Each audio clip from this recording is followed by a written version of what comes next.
Hello students, आज हम अपने इस लेक्चर में पढ़ने जा रहे हैं अनुमान प्रमाण के पारिभाषिक शब्द। अनुमान प्रमाण के पारिभाषिक शब्द।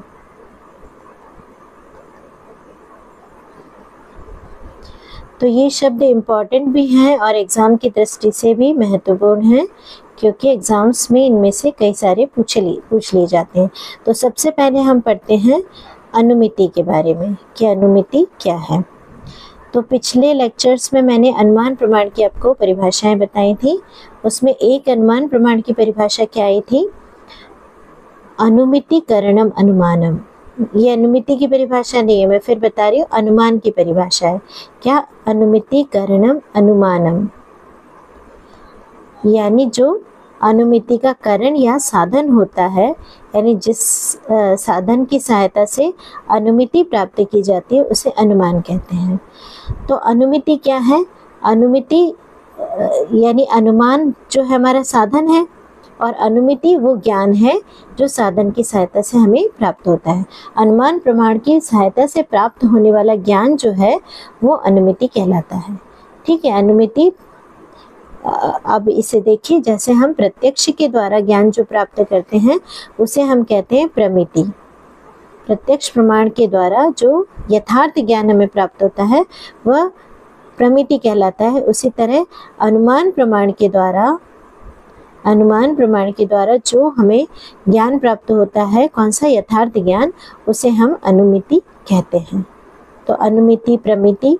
और उपमान प्रमाण के द्वारा अगर हम ज्ञान प्राप्त करते हैं, कौन सा? यथार्थ ज्ञान, तो वो उपमिति कहलाता है। ठीक है। तो इस तरह से आपको समझ में आ गई होगी कि प्रमिति, अनुमिति, उपमिति ये सब क्या है? यथार्थ ज्ञान के नाम हैं। लेकिन इन्हें नाम किसके द्वारा दिया गया है? जिन प्रमाणों की सहायता से इसे प्राप्त किया जा रहा है उसे उस प्रमाण का नाम दिया जा रहा है। ठीक है। तो अब हम ये तो हमने उसको समझा है अभी। ठीक है। तो अनुमिति क्या है? यथार्थ ज्ञान है। अब हम इसकी परिभाषा समझते हैं, जो कि हमें एग्जाम में भी लिख कर आनी पड़ती है। तो अनुमिति की परिभाषा है परामर्शजन्यम ज्ञानम अनुमिति। अर्थ क्या हुआ? परामर्श के द्वारा जो ज्ञान उत्पन्न होता है उसे अनुमिति कहते हैं। तो यहाँ पर अनुमिति के लिए हमें सबसे इम्पोर्टेंट शब्द क्या जानना जरूरी है कि परामर्श हम किसे कहते हैं। ठीक है। डेफिनेशन तो हो गई, परामर्श के द्वारा उत्पन्न ज्ञान अनुमिति कहलाता है। तो परामर्श क्या है? अब हमें दूसरी परिभाषा हमारी है परामर्श की, कि परामर्श किसे कहते हैं। तो अगर हम कॉमन शब्दों में देखें तो हम परामर्श किसे कहते हैं? यदि हम किसी के द्वारा कोई सलाह मंत्राणा कर रहे हैं तो उसे हम परामर्श कहते हैं। ठीक है। किसी के साथ बैठकर विचार विमर्श करना, किसी से परामर्श लेना, चिकित्सा परामर्श लेना, तो ये सलाह लेना, ये सब क्या कहलाता है? परामर्श कहलाता है। यानी अगर हम मोटे तौर पर कहें तो ऐसी मानसिक प्रक्रिया जिसके द्वारा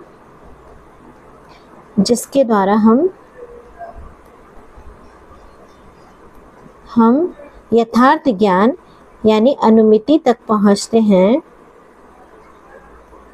वो हमारी परामर्श कहलाती है। तो ये तो हमने वर्ड समझ लिया कि क्या है परामर्श, है ना। लेकिन परिभाषा क्या कही गई है? तो आइए हम परामर्श की परिभाषा देते हैं। तो परामर्श की परिभाषा क्या है? व्याप्ति विशिष्ट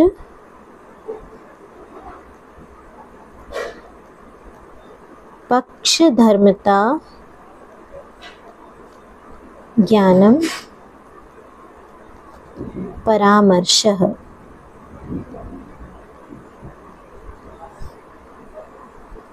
तो ये क्या है? व्याप्ति विशिष्ट, यानी एक विशिष्ट व्याप्ति को लेकर जो हम पक्ष धर्मता का ज्ञान प्राप्त करते हैं उसे परामर्श कहते हैं। अब आपको कुछ भी नहीं समझ में आया होगा, ये मैं बता रही हूँ, क्योंकि ये परिभाषा ही ऐसी है। इसमें बहुत सारे टर्म्स छुपे हुए हैं। कौन से? एक तो व्याप्ति, है ना, दूसरे पक्ष धर्मता, और उन दोनों के हिसाब से परामर्श को हम डिफाइन कर रहे हैं। तो हम क्या कह रहे हैं, पहले हम अर्थ समझ लेते हैं कि विशिष्ट व्याप्ति के साथ में जो पक्षधर्मिता का ज्ञान प्राप्त होता है उसे ही परामर्श कहते हैं, और परामर्श के द्वारा जो ज्ञान उत्पन्न होता है उसे हम अनुमिति कहते हैं। ठीक है, तो अब हमें समझना पड़ेगा कि ये क्या है व्याप्ति। सबसे पहले हम व्याप्ति समझें। तो आपको मैंने पिछले लेक्चर में पंचावयव वाक्य बताए थे कि पंचावयव वाक्य क्या होते हैं। अनुमान प्रमाण एक्चुअली पंचावयव वाक्यों के द्वारा ही अनुमान के द्वारा ज्ञान प्राप्त किया जाता है। तो उसमें से अब हम आपको व्याप्ति के बारे में समझाने के लिए पहले पंचावयव वाक्यों को हम वर्णन करते हैं। यहाँ पर व्याप्ति के भेद वगैरह सब आगे बताऊंगी भी। सबसे पहले अभी चूंकि परामर्श समझाना है इसलिए हम व्याप्ति को समझा रहे हैं। तो पंचावयव वाक्य क्या थे? पहला प्रतिज्ञा, दूसरा हेतु, तीसरा था दृष्टांत, चौथा था उपनय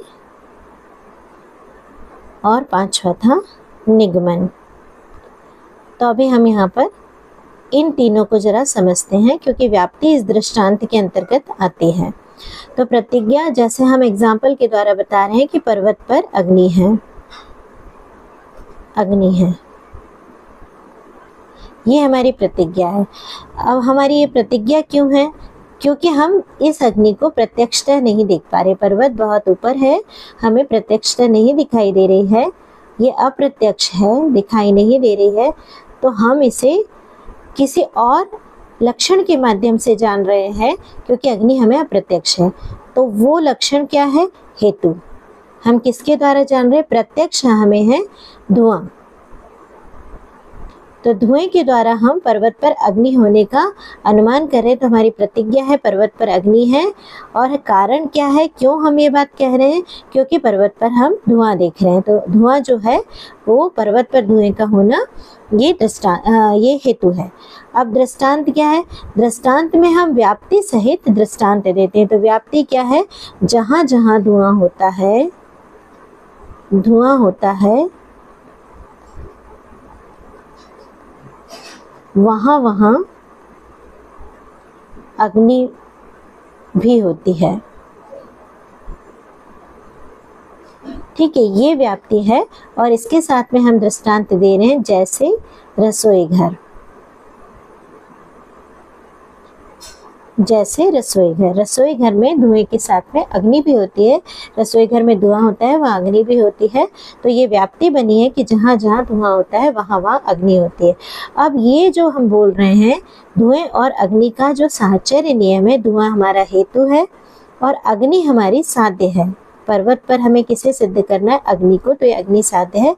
तो साध्य और हेतु का जो ये साथ साथ में होना है उसे हम कहते हैं व्याप्ति। अब इस विशिष्ट व्याप्ति, अब परामर्श की परिभाषा देखिए। इस विशिष्ट व्याप्ति को लेकर, व्याप्ति विशिष्ट, ठीक है, तो व्याप्ति विशिष्ट का अर्थ समझ में आ गया। इस विशिष्ट व्याप्ति को लेकर पक्ष धर्मता का ज्ञान करना परामर्श है। अब पक्ष धर्मता क्या है?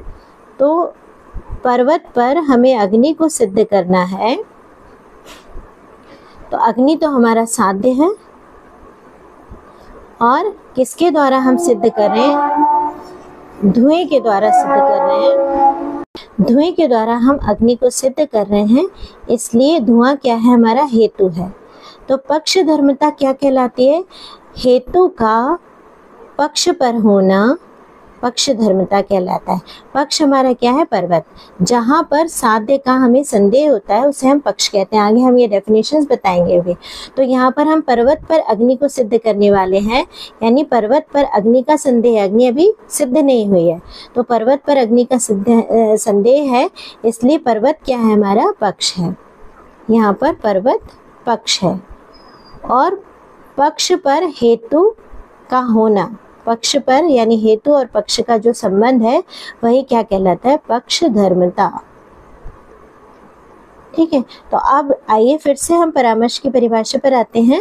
व्याप्ति विशिष्ट पक्ष धर्मता ज्ञानम, यानी विशिष्ट व्याप्ति को लेकर, विशिष्ट व्याप्ति किस प्रकार से? जहाँ जहाँ धुआं होता है वहाँ वह अग्नि भी होती है। फिर पक्षधर्मिता का ज्ञान यानी पर्वत पर धुएं का होना, यहाँ तक की जो चीज़ है वो परामर्श कहलाती है। मतलब अब इसको मैं शब्दों के माध्यम से समझाती हूँ कि जैसे अभी हम पर्वत पर अग्नि को सिद्ध करना चाह रहे हैं और हमें धुआं दिखाई दे रहा है, तो यहाँ तक जो है कि पर्वत पर अग्नि है क्योंकि वहाँ पर धुआं है। जहाँ जहाँ धुआं होता है वहाँ वहाँ अग्नि भी होती है। इस पर्वत पर भी धुआं है, यहाँ तक का जो ज्ञान है वो पूरा का पूरा परामर्श कहलाता है। ठीक है। और इस परामर्श के बाद क्या बनती है? परामर्श जन्यम ज्ञानम अनुमिति। तो अनुमिति क्या बनती है कि पर्वत पर अग्नि है, तो ये अनुमिति प्राप्त हो गई।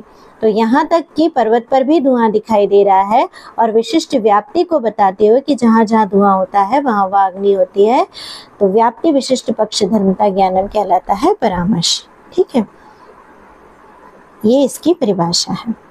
अब हम अपनी अगली परिभाषा लिंग परामर्श को समझते हैं। तो लिंग परामर्श क्या है, आइए देखते हैं। तो लिंग परामर्श की परिभाषा कही गई है, लिंग परामर्शेन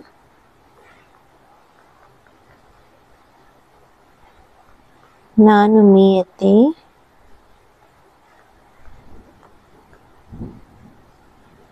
अतो लिंग परामर्शो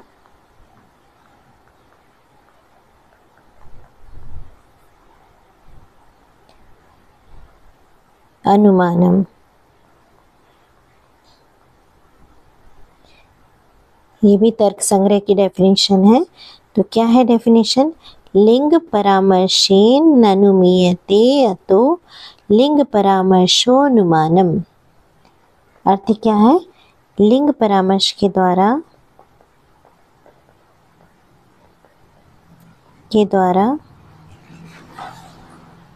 अनुमान किया जाता है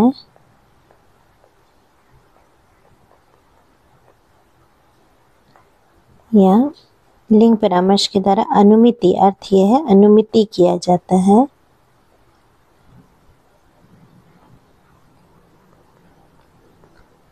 अतः लिंग परामर्श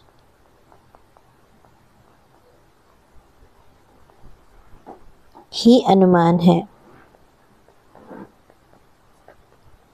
क्यों ऐसा कह रहे हैं? क्योंकि हमने पीछे ये डेफिनेशन पढ़ी थी कि अनुमिति करणम अनुमानम,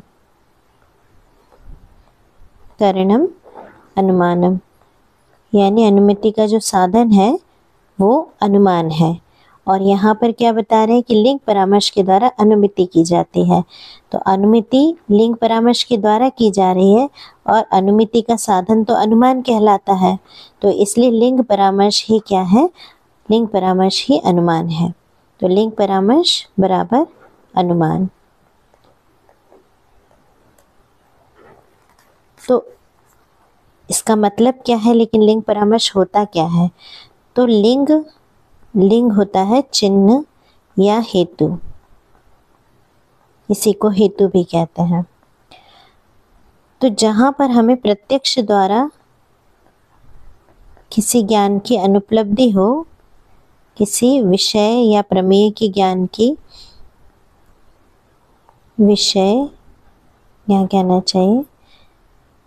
विषय दिखाई नहीं दे रहा है, विषय का प्रत्यक्ष द्वारा ज्ञान नहीं हो पा रहा है, अनुपलब्ध है, उसी जगह हम क्या करते हैं? अनुमान के द्वारा ज्ञान प्राप्त करते हैं, यानी अन्य प्रमाणों का सहारा लेते हैं।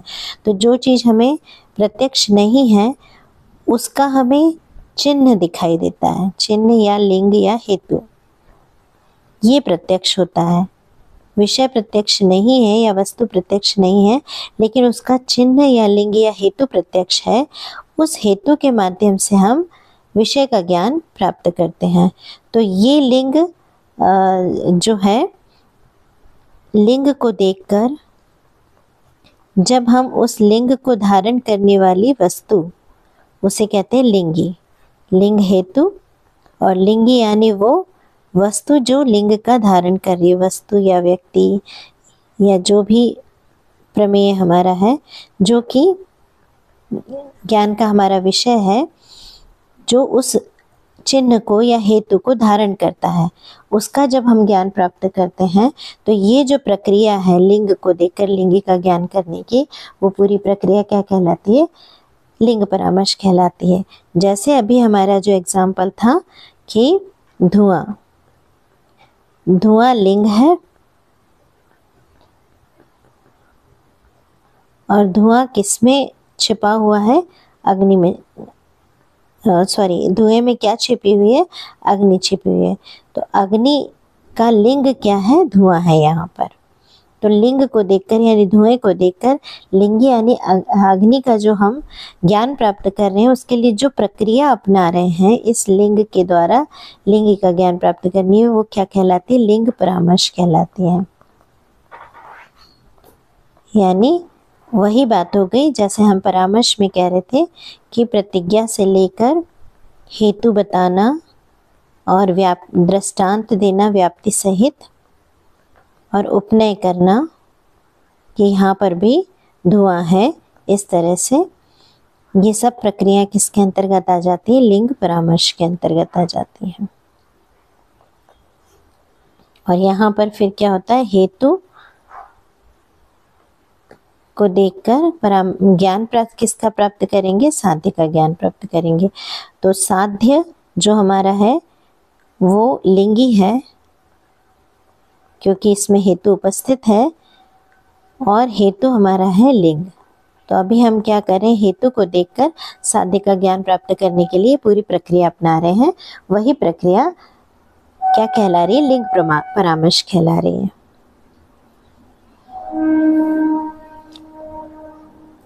अब इसको हम चिकित्सा के दृष्टिकोण से भी एक एग्जाम्पल दे सकते हैं। जैसे किसी रोगी के अंगों में यदि स्फुरण हो रहा है, हाथ पैर आदि में कंपन हो रहा है,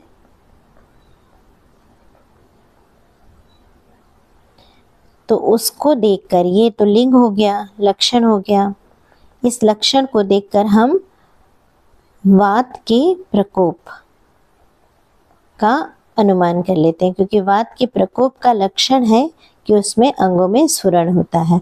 तो इस तरह लिंग को देखकर लिंगी का जो हम प्रक्रिया पूरी करके और मतलब पूरा जो प्रतिज्ञा से लेकर उपनय तक प्रक्रिया करके हम जो ज्ञान प्राप्त करते हैं उसी को हम लिंग परामर्श कहते हैं।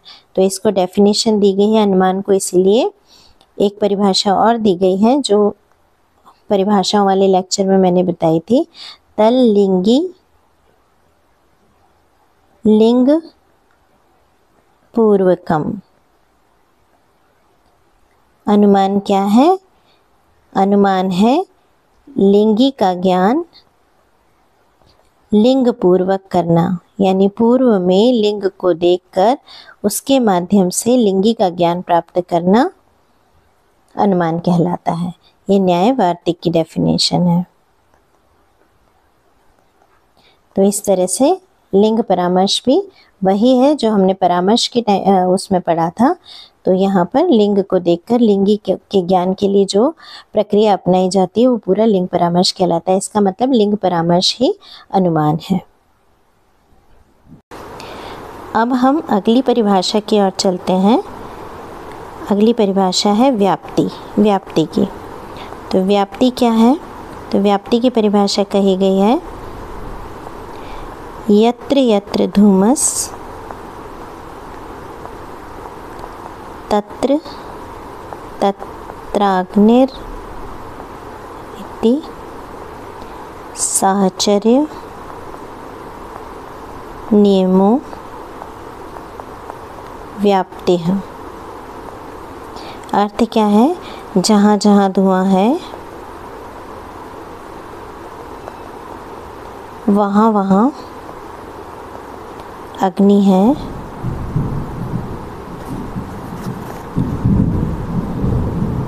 इस प्रकार हेतु यानी धुआं, इस प्रकरण में धुआं, और साध्य हमारा क्या है? अग्नि को हमें सिद्ध करना है। तो साध्य के, हेतु और साध्य के साहचर्य नियम को व्याप्ति कहते हैं।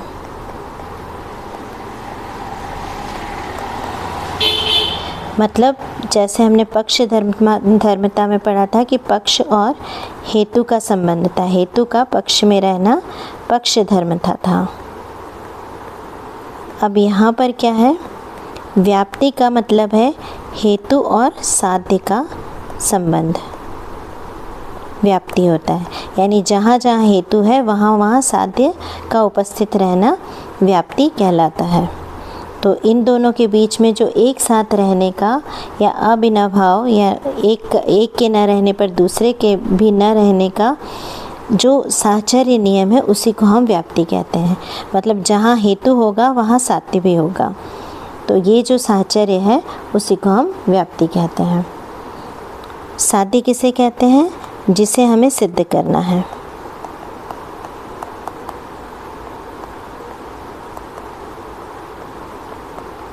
और हेतु है जिसके द्वारा हम सिद्ध करेंगे, यानी साधन जो बनेगा।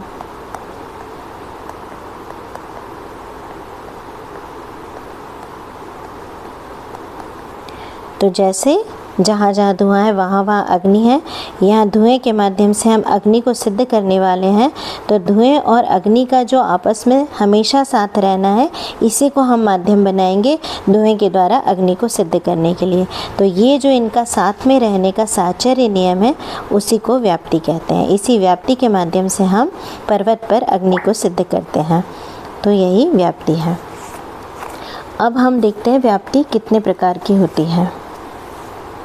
अच्छा, एक चीज़ और इम्पॉर्टेंट है व्याप्ति का, याद रखना कि इसे अविनाभाव संबंध भी कहा जाता है।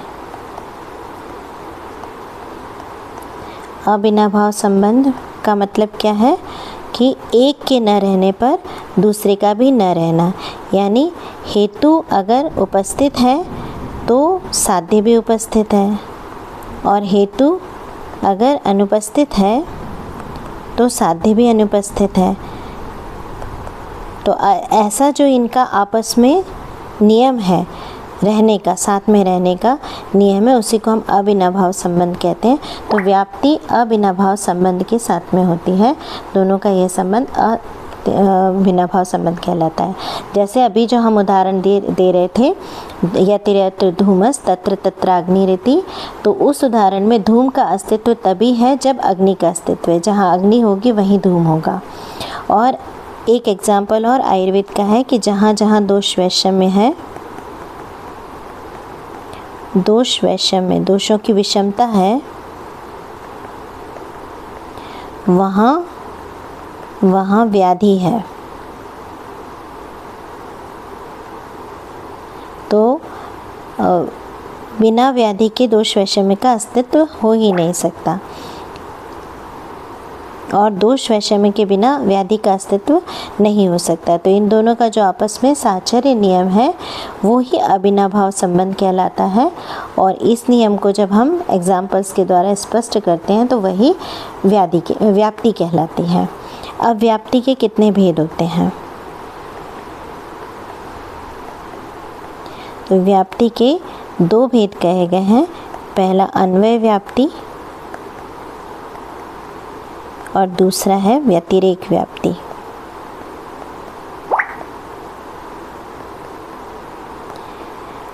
तो अन्वय व्याप्ति की परिभाषा क्या है?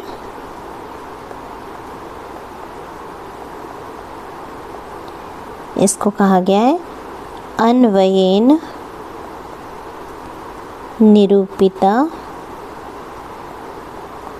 व्याप्तिः, अन्वय व्याप्ति, यानी अन्वय के द्वारा जिसे निरूपित किया जाता है ऐसी व्याप्ति अन्वय व्याप्ति कहलाती है। तो अन्वय का क्या अर्थ है? अन्वय शब्द का अर्थ है साथ में होना। तो यानी हेतु और साध्य का दोनों का साथ में होना।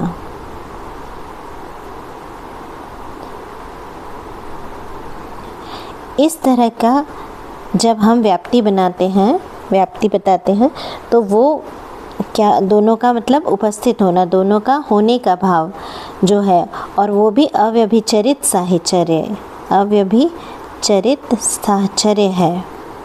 ये शब्द याद रखिएगा। साहचर्य ऐसा कि जो कभी व्यभिचरित नहीं होता, यानी कभी भी ऐसा नहीं होगा कि धुएं के बिना, अग्नि के बिना धुआं उत्पन्न हो जाए। अग्नि है तो ही धुआं दिखाई देता है, ठीक है। तो इनका साथ में होना अव्यभिचरित साहचर्य है, ठीक है।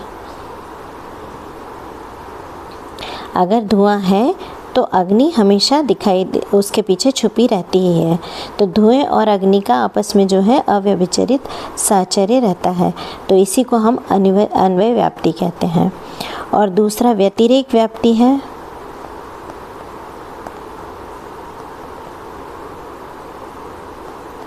व्यतिरेक व्याप्ति में है व्यतिरेकेण निरूपिता व्याप्ति है व्यतिरेक व्याप्ति।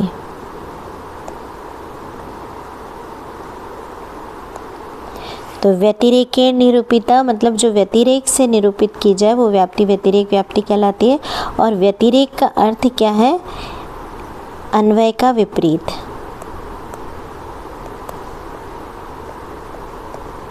यानी साथ में न होना। किसका साथ में न होना? हेतु और साध्य का न होना, यानी अभाव भी एक साथ ही होता है। अगर ऐसा साहचर्य नियम है, यानी जहाँ हेतु नहीं है या हेतु का अभाव है, तो वहाँ पर साध्य का भी अभाव होगा, साध्य भी नहीं होगा या उसका भी अभाव होगा। तो ऐसा जो साहचर्य नियम है वो व्यतिरेक व्याप्ति कहलाता है। जैसे अगर हम कहते हैं जहाँ जहाँ अग्नि नहीं है वहाँ धुआं भी नहीं है,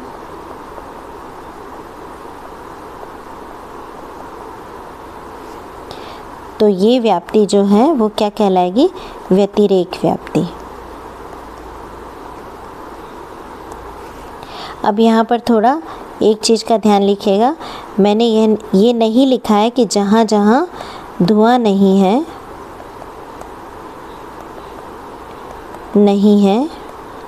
वहाँ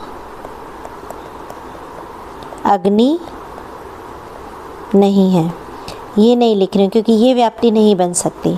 क्योंकि अग्नि जहाँ धुआं नहीं होता वहाँ भी कई जगहों पर अग्नि होती है, जैसे इलेक्ट्रिक वायर्स में, है ना, जहाँ पर बिजली के तार रहते हैं वहाँ पर धुआं नहीं आ रहा होता है, लेकिन वहाँ पर छिपी हुई अग्नि रहती है। तो ये व्याप्ति नहीं बन सकती, लेकिन ये व्याप्ति करेक्ट है कि जहाँ जहाँ अग्नि नहीं है वहाँ धुआं भी नहीं है।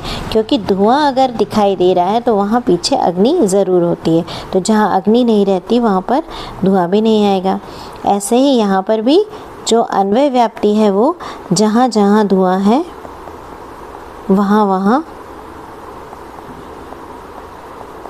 वहाँ अग्नि है। ये भी ऐसी ही व्याप्ति बनेगी, ऐसी नहीं बनेगी कि जहाँ जहाँ अग्नि है वहाँ धुआं भी है। क्योंकि अग्नि जहाँ है वहाँ धुआं निकल आए ये ज़रूरी नहीं है। जैसे मैंने आपको बताया करंट जहाँ पर है वहाँ भी अग्नि छुपी होती है, लेकिन वहाँ धुआं नहीं बनता है। तो हम सिर्फ इसको इसी तरह की पॉजिटिव व्याप्ति बना रहे हैं, जहाँ जहाँ धुआं है वहाँ अग्नि है, ये हमारी अन्वय व्याप्ति हुई। और जहाँ जहाँ धुआं नहीं है, जहाँ जहाँ अग्नि नहीं है वहाँ धुआं भी नहीं है, ये हमारी व्यतिरेक व्याप्ति होगी। तो व्याप्ति बनाने में बहुत सावधानी रखनी चाहिए, क्योंकि व्याप्ति अव्यभिचरित होनी चाहिए। क्योंकि अगर हम ऐसी व्याप्ति बनाते कि जहाँ जहाँ धुआं नहीं है वहाँ अग्नि नहीं है, तो ये व्यभिचरित हो जाएगी। जैसे मैंने खुद ही एग्जाम्पल देके आपको बताया कि बिजली के तार, वहाँ पर धुआं नहीं है पर अग्नि उपस्थित होती है, तो ये वाली व्याप्ति हमारी जो है वो व्यभिचरित हो जाती है। लेकिन ये व्याप्ति जहाँ जहाँ अग्नि नहीं है वहाँ वहाँ धुआं भी नहीं है, ये व्याप्ति हमारी दृष्टांत के साथ में हम दे सकते हैं। जैसे जलाशय, जलाशय में अग्नि भी नहीं होती और वहाँ पर धुआं भी नहीं होता है। और ऐसे ही जहाँ जहाँ धुआं है वहाँ वहाँ अग्नि है, इसका भी हम एग्जाम्पल दे सकते हैं, जैसे रसोई घर।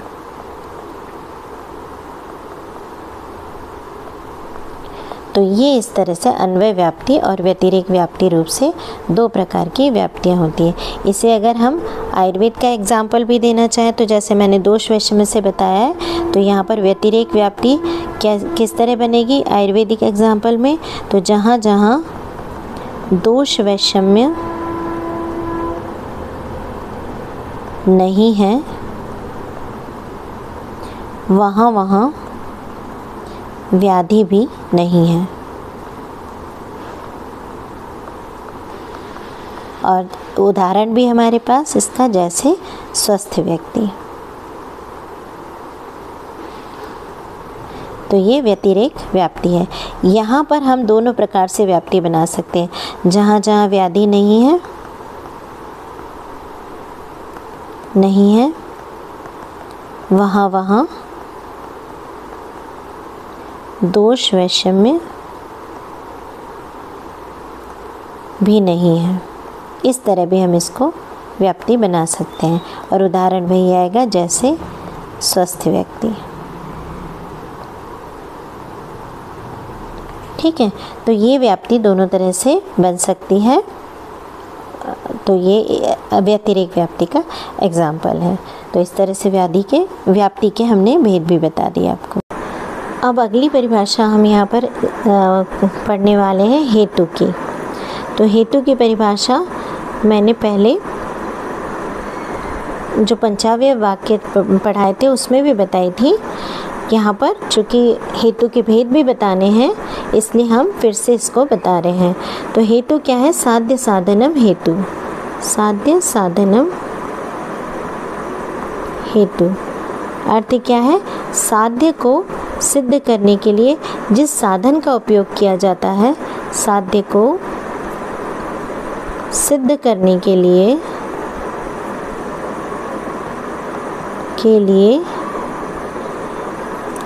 जिस साधन का उपयोग करते हैं,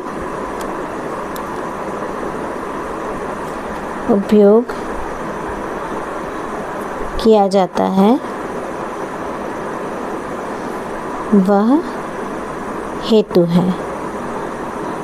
ठीक है, इसको एग्जाम्पल के द्वारा समझिए। जैसे हम कहते हैं पर्वतो वह्निमान। पर्वतो वह्निमान, वह्नि का अर्थ होता है अग्नि, यानी हिंदी करें तो क्या है? पर्वत पर अग्नि है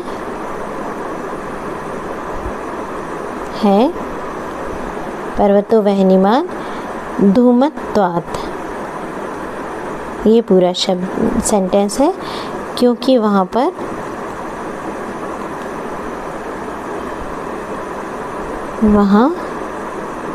धुआं है, यानी पर्वत धूमवान है, इसलिए पर्वत पर अग्नि है। तो यहाँ पर पर्वत हमारा पक्ष है, क्योंकि वहाँ पर साध्य का संदेह है। अग्नि हमारा साध्य है, इसे हमें सिद्ध करना है, इसलिए साध्य है। और किसके माध्यम से सिद्ध करें? धुएं के माध्यम से। तो ये धुआं हमारा हेतु हुआ। तो इस तरह से साध्य के साधन को हम हेतु कहते हैं। अब ये हेतु कितने प्रकार का होता है? तो हेतु के भेद पढ़ेंगे हम। इन्हें ज़रा ज़्यादा ध्यान से पढ़िएगा, क्योंकि थोड़ा सा कठिन पड़ता है इसे समझना। फिर भी मैं कोशिश कर रही हूँ। हेतु 3 प्रकार का बताया गया है। अन्वय व्यतिरेकी हेतु,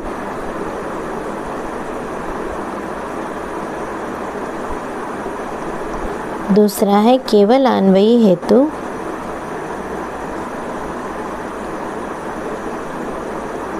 और तीसरा है केवल व्यतिरेकी हेतु।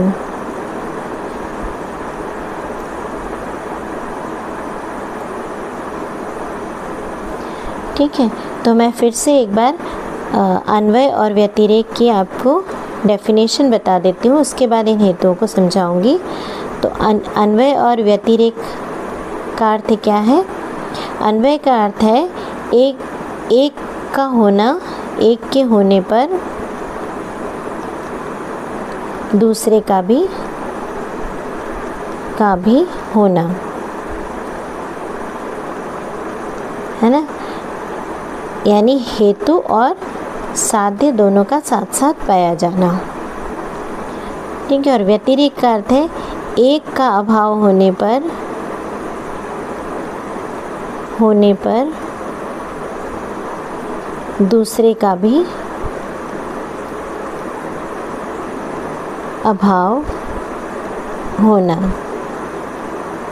यानी हेतु और साध्य का दोनों का साथ साथ में नहीं होना, दोनों का अभाव होना, ये कह सकते नहीं होना या अभाव होना। तो ये अन्वय है और ये व्यतिरेक है। तो पिछली बार जो मैंने अन्वय और व्यतिरेक व्याप्ति अभी इसके पहले ही जो बताई है, उसके आधार पर अन्वय व्यतिरेकी हेतु, केवल अन्वय हेतु और केवल व्यतिरेकी हेतु रूप से हेतु के 3 भेद होते हैं। तो सबसे पहले हम समझते हैं कि अन्वय व्यतिरेकी हेतु क्या होता है। अन्वय व्यतिरेकी हेतु, तो ऐसा हेतु जिसके साथ अन्वय और व्यतिरेक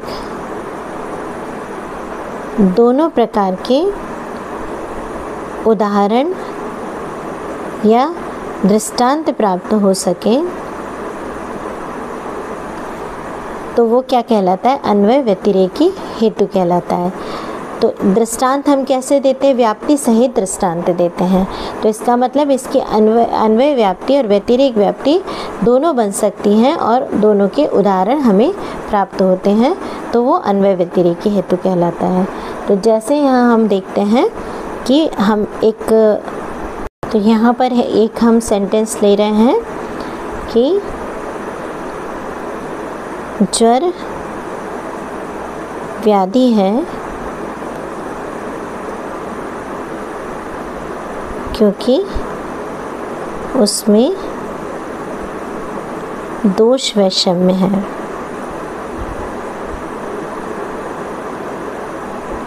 ठीक है, तो ये जो हमारी प्रतिज्ञा है हेतु सहित जो दी है, तो ज्वर यहाँ पर, अब यहाँ पर इसके हम भाग देखते हैं कि कौन कौन से हैं। तो जहाँ पर हमें साध्य का संदेह होता है वो हमारा पक्ष होता है, तो यहाँ पर ज्वर पक्ष है। और हमें ज्वर में सिद्ध क्या करना है? रोग सिद्ध करना है, ज्वर को रोग सिद्ध करना है। तो व्याधि का होना, ज्वर का व्याधि होना, ये साध्य है हमारा। और किसके माध्यम से सिद्ध कर रहे हैं? तो दोष वैषम्य के माध्यम से सिद्ध कर रहे हैं, तो ये हमारा हेतु हो गया। तो यहाँ पर हम दोनों प्रकार की व्याप्ति बनाते हैं। पहली हम व्याप्ति बनाते हैं अन्वय व्याप्ति उदाहरण सहित, है ना, अन्वय व्याप्ति। तो अन्वय व्याप्ति क्या होगी? जहाँ जहाँ दोष वैषम्य है वहाँ वहाँ व्याधि है, ये हमारी अन्वय व्याप्ति होगी। और इसका दृष्टांत या एग्जाम्पल हम क्या देंगे? जैसे कोई भी व्याधि ले लें यहाँ पर, जैसे रक्तपित्त। तो हमारे पास जो भी व्याधि है उसमें दोष वैषम्य होता है, तो जहाँ जहाँ दोष वैषम्य है वहाँ वहाँ व्याधि है, ये अन्वय व्याप्ति है हमारी। इसके आधार पर हम उस प्रतिज्ञा को सिद्ध कर सकते हैं दृष्टांत के भी आधार पर। और अगर हम व्यतिरेक व्याप्ति यहाँ पर दें, तो व्यतिरेक व्याप्ति क्या होगी?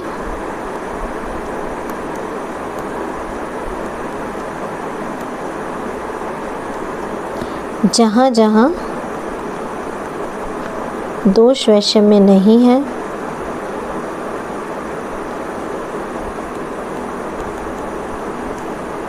वहाँ वहाँ व्याधि भी नहीं है,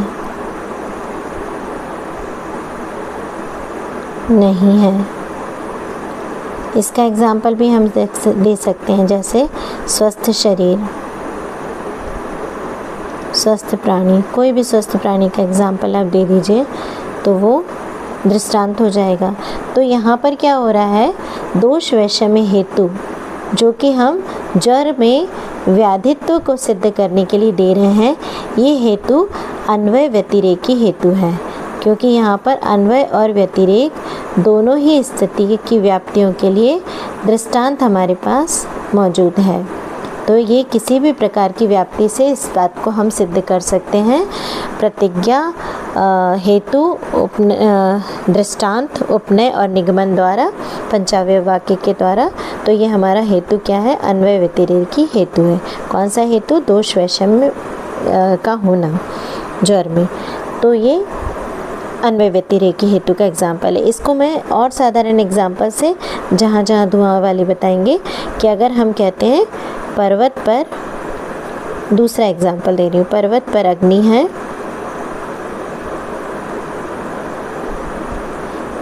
क्योंकि वहाँ धुआं है, ये इसमें हमारा पर्वत पक्ष है, अग्नि हमारा साध्य है और धुआं हमारा हेतु है। ठीक है, तो इसमें अन्वय व्याप्ति क्या बनती है, अन्वय व्याप्ति जहाँ जहाँ धुआं है वहाँ वहाँ अग्नि है, जैसे रसोई घर। तो ये हमारी अन्वय व्याप्ति भी बन जाती है। और अगर हम इसमें व्यतिरेक व्याप्ति बनाना चाहें तो जहाँ जहाँ धुआं नहीं है, यहाँ पर मैंने कहा था उल्टा थोड़ा देखना पड़ेगा, जहाँ जहाँ अग्नि नहीं है वहाँ वहाँ धुआं भी नहीं है, जैसे जलाशय। ठीक है, तो ये व्यतिरेक व्याप्ति भी हम बना सकते हैं। ठीक है, तो ये दोनों प्रकार की व्याप्ति उदाहरण सहित हमारे पास में प्राप्त हो जाती है। इसलिए यह पर्वत पर अग्नि है सिद्ध करने के लिए जो धूमत्वात् या धुआं का होना हेतु है, वो अन्वय व्यतिरेकी हेतु कहलाता है। अब हम देखते हैं दूसरे नंबर का हेतु, केवल अन्वयी हेतु। तो केवल अन्वयी हेतु में क्या रहेगा कि जैसा नाम से पता चल रहा है, ये पूर्ण रूप से केवल अन्वय में ही फिट बैठता है। अन्वय के द्वारा ही हम इसका एग्जाम्पल दे सकते हैं। ऐसा हेतु जिसका उदाहरण हम अन्वय व्याप्ति के माध्यम से ही दे सकते हैं, केवल अन्वयी हेतु कहलाता है। तो जैसे हम यहाँ पर एग्जाम्पल समझें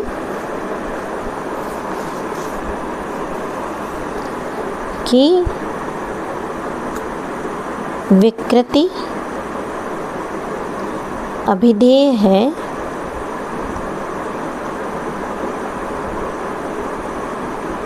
क्योंकि उसमें प्रमेयत्व है। ये हमारा सिद्ध करने के लिए एक वाक्य है जिसे हम प्रमेयत्व के द्वारा सिद्ध कर रहे हैं। तो यहाँ पर विकृति यानी जो भी रोग है उसमें हमें अभिधेयत्व को सिद्ध करना है। अभिधेय का मतलब होता है उसे नाम दिया जा सकता है। तो विकृति हमारा अभिधेय है क्योंकि उसमें प्रमेयत्व है, यानी ज्ञान का विषय होना का गुण है। ये हमारा सेंटेंस है। तो इसमें जो हम हेतु दे रहे हैं विकृति को अभिधेय सिद्ध करने में, यानी विकृति हमारा पक्ष है, उसमें हमें अभिधेयत्व सिद्ध करना है। तो ये हमारा साध्य है। और किस हेतु के माध्यम से हम सिद्ध कर रहे हैं, प्रमेयत्व हेतु दे रहे हैं हम। तो इसको हम हेतु को देखें तो इसमें अगर हम अन्वय व्याप्ति बनाएंगे, व्याप्ति तो क्या बनाएंगे, जहाँ जहाँ प्रमेयत्व है वहाँ वहाँ अभिधेयत्व है भी है। ठीक है, तो जैसे हम एग्जाम्पल देंगे, तो जैसे कोई भी चीज़ का एग्जाम्पल दे दें, जैसे हम कह देते हैं कि जैसे गुलाब,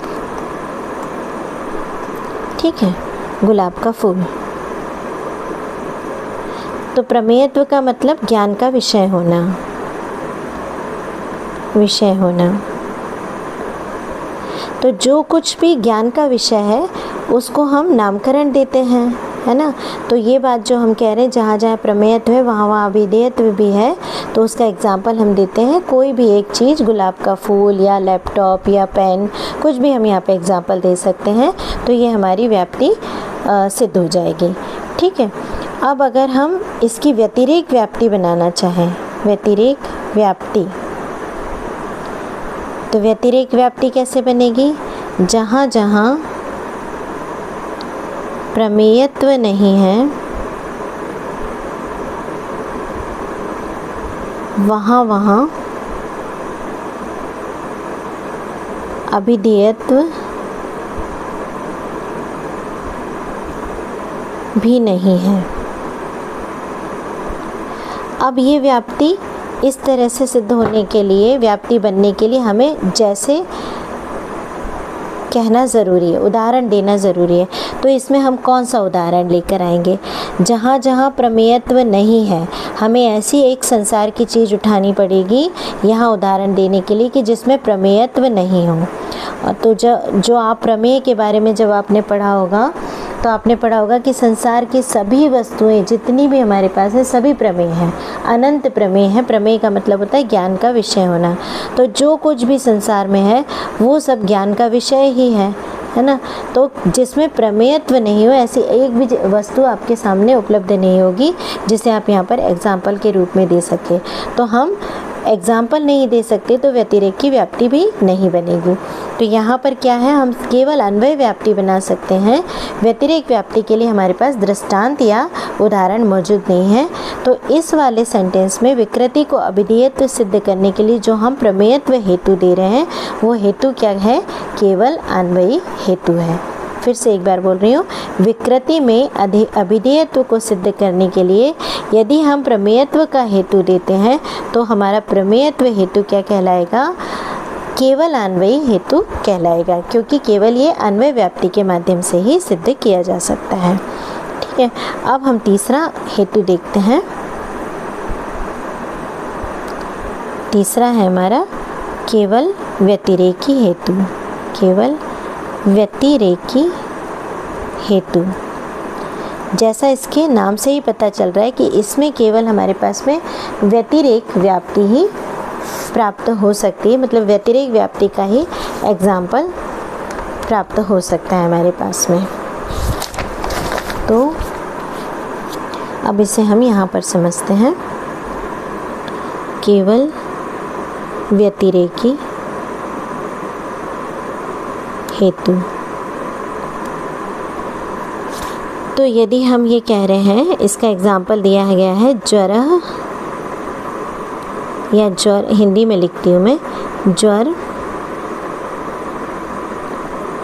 अन्य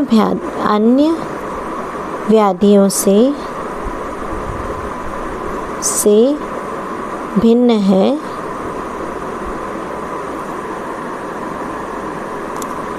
क्योंकि उसमें मन, शरीर, संताप लक्षण है। ठीक है, तो यहाँ पर क्या है, ज्वर हमारा पक्ष है और उसमें हमें क्या सिद्ध करना है? अन्य व्याधियों से भिन्नता सिद्ध करनी है। तो ये अन्य व्याधियों से भिन्नता का होना हमारा साध्य है, और किसके माध्यम से कर रहे हैं हम? मन, शरीर, संताप लक्षण के माध्यम से सिद्ध कर रहे हैं। तो ये हमारा हेतु है। अब यहाँ पर हम देखें कि सबसे पहले हम व्यतिरेक व्याप्ति बनाते हैं। तो व्यतिरेक व्याप्ति कैसे बनेगी कि जो अन्यों से भिन्न नहीं है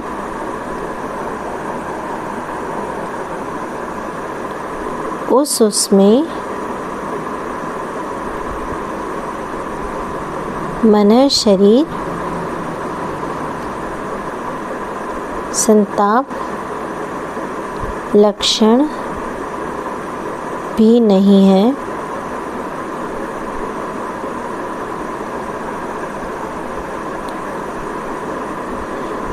जैसे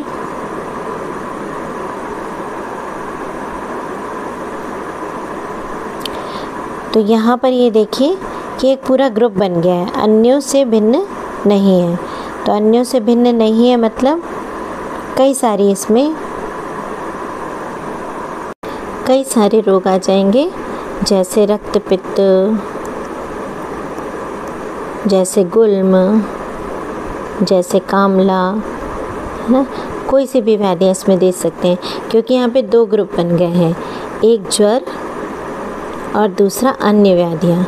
तो अन्य व्याधियों में बहुत सारी सभी व्याधियाँ उपस्थित हैं, समस्त व्याधियाँ अन्य व्याधियों की कैटेगरी में आ गई हैं। और एक तरफ हो गया है ज्वर, और ज्वर की अन्य व्याधियों से भिन्नता हम मन शरीर संताप लक्षण के माध्यम से सिद्ध कर रहे हैं। तो यहाँ पर हम व्यतिरेक व्याप्ति क्या बना रहे हैं, जो अन्यों से भिन्न नहीं है। तो ये इसमें क्या हो गए, अन्य व्याधियों से भिन्न नहीं है यानी सारी व्याधियाँ। तो सारी व्याधियों में रक्त पित्त गुल्म कामला वगैरह किसी के भी एग्जाम्पल दे सकते हैं, उनमें मन शरीर संताप लक्षण भी नहीं है, यानी मन शरीर संताप लक्षण केवल ज्वर में पाया जाता है।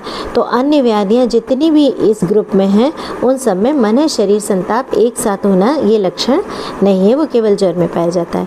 तो ये व्यतिरेक व्याप्ति हमारी आसानी से बन जा रही है। अब अगर हम अन्वय व्याप्ति बनाना चाहें, अन्वय व्याप्ति, तो यहाँ पर हमें अन्वय व्याप्ति कैसी बनानी पड़ेगी कि जहाँ जहाँ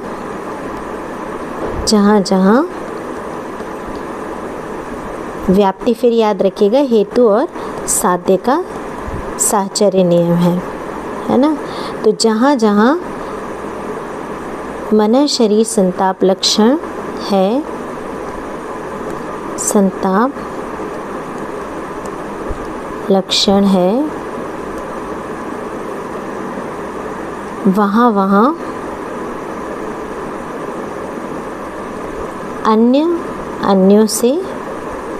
अन्य व्याधियों से भिन्नता है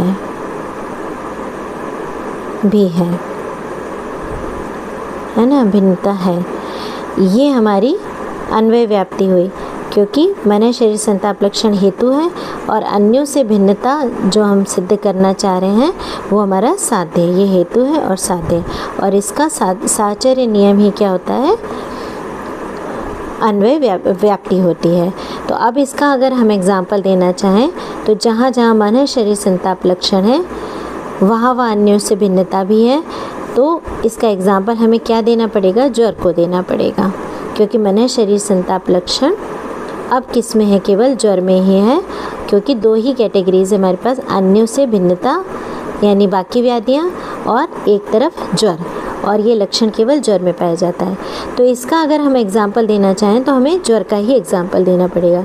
पर ये नियम है कि जो हमारा पक्ष है जिसमें हम सिद्ध कर रहे हैं साध्य को, वो कभी भी दृष्टांत नहीं बनाया जा सकता, क्योंकि दृष्टांत हमेशा पक्ष के अलग होना चाहिए। जैसे हम पर्वत पर अग्नि को सिद्ध करते हैं तो उसको सिद्ध करने के लिए हम धुएं का हेतु बनाते हैं। तो जहाँ जहाँ धुआं है वहाँ अग्नि है, ये सिद्ध करने के लिए हम एग्जाम्पल कहाँ देते हैं, जैसे रसोई घर। अगर हम कहेंगे जैसे पर्वत, तो पर्वत के द्वारा ही हम पर्वत पर धुएं देखकर पर्वत पर अग्नि को नहीं सिद्ध कर सकते। हमें धुएं और अग्नि के साहचर्य का कोई दूसरा एग्जाम्पल, जहाँ पर उन दोनों का साहचर्य दिखाई देता हो, वो दूसरा एग्जाम्पल देना पड़ता है। इसी प्रकार यहाँ भी पक्ष के अतिरिक्त कोई दृष्टांत हो तो वो हमें देना चाहिए, लेकिन यहाँ पर तो दो ही हमने ग्रुप्स रखे हैं, एक तो अन्य व्याधियाँ और दूसरी ज्वर। तो बाकी सारी व्याधियाँ तो दूसरे ग्रुप में चली गई, अब बची है ज्वर, और ज्वर में मन शरीर संताप लक्षण केवल ज्वर में पाया जाता है। तो हमें पक्ष का ही एग्जाम्पल बनाना पड़ेगा जो कि व्याप्ति के लिए नियमतः सिद्ध नहीं होता है। तो यहाँ पर हम अन्वय व्याप्ति नहीं बना सकते, यहाँ पर हम केवल व्यतिरेक व्याप्ति के द्वारा ही इस हेतु के द्वारा हम अन्य से भिन्नता ज्वर में सिद्ध कर सकते हैं। तो ये जो मन शरीर संताप लक्षण है ये केवल व्यतिरेकी हेतु है, यानी यहाँ पर केवल व्यतिरेक व्याप्ति ही दृष्टांत सहित दी जा सकती है, इसलिए ये केवल व्यतिरेकी हेतु है। तो इस तरह से 3 प्रकार के हेतु कहे गए हैं। अन्वय व्यतिरेकी हेतु, जहाँ पर अन्वय और व्यतिरेक व्याप्ति दोनों के लिए हम दृष्टांत सहित व्याप्ति बना सकते हैं और एग्जाम्पल दे सकते हैं। और दूसरा है केवल अन्वयी हेतु, जहाँ पर हम केवल अन्वय व्याप्ति के दृष्टांत के साथ में ही साध्य को सिद्ध कर सकते हैं। और केवल व्यतिरेकी हेतु, जहाँ पर हम केवल व्यतिरेक व्याप्ति के उदाहरण के साथ ही हम साध्य को सिद्ध कर सकते हैं। तो इस प्रकार से 3 प्रकार के हेतु डिस्क्राइब किए गए हैं आचार्यों द्वारा, जो कि यहाँ पर वर्णित किए गए हैं। अब इसके अगले लेक्चर में हम आपको पढ़ाएंगे सद हेतु और असद हेतु, यानी हेत्वाभास के बारे में, हेत्वाभास के बारे में, ठीक है, जिनमें सद हेतु के कुछ लक्षण होते हैं जिनके कारण वो सद हेतु कहलाता है, और असद हेतु में उन लक्षणों का अभाव होता है। तो उन लक्षणों के अभाव के आधार पर इसके कई भेद किए गए हैं। तो ये दोनों ही टॉपिक्स हम एक साथ में कवर करेंगे अगले लेक्चर में। तब तक के लिए धन्यवाद।